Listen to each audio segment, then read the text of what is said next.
Chámome Abelino Souto, teño 17 anos e a mí o que me gusta é todo o que teña que ver cos animais e ca agricultura. Na miña casa hai vacas sempre de toda a vida, é algo co que vives. Cando tiña 2 anos ou así e me despertaba e tal, eu sempre marchaba pa a cuadra. Ainda non tiña 3 anos e xa saquei a miña primeira becerriña a un concurso. Fun campeón de España, campeón de Europa. Este ano tamén conseguín o título europeo de xulgamento. Como xurado para escoller a Miss España, pois igual. Tens que saber sobre a alimentación, sobre o ordeño, sobre o manexo. Cada día van nos exixir máis estar formados e cada vez vamos ter que ser máis profesionales. É un traballo que tens que ter paixón. O desconectar ao 100% nunca o podes facer, porque as vacas non entenden de días. En Galicia eu creo que se falta a agricultura, mitad da Galicia morre de fame. Antes tiñamos unha granxa, pero agora creo que vai ter que pasar xa a ser máis empresa. Rentabilidade, ter moi ben calculadas as cuentas, ter máis control e máis autonomía sobre ti. Das industrias, eles buscan o seu negocio e a súa empresa.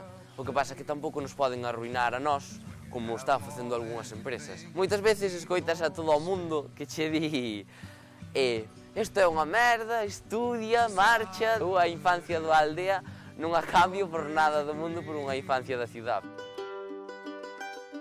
Hai unha rutina de cousas que hai que facer todos os días, observalas moito. Miras hoxe unha vaca e casi moitas veces a casi sabes que mañá vai estar enferma.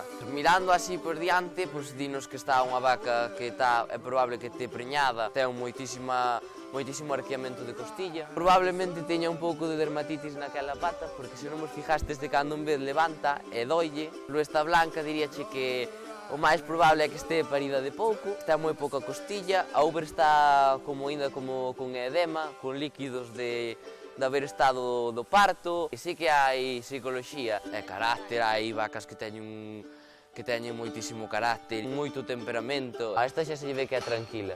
Non ves que me acerquei, non levantou as orellas, segueu comendo. Por exemplo, esta é probable que escape.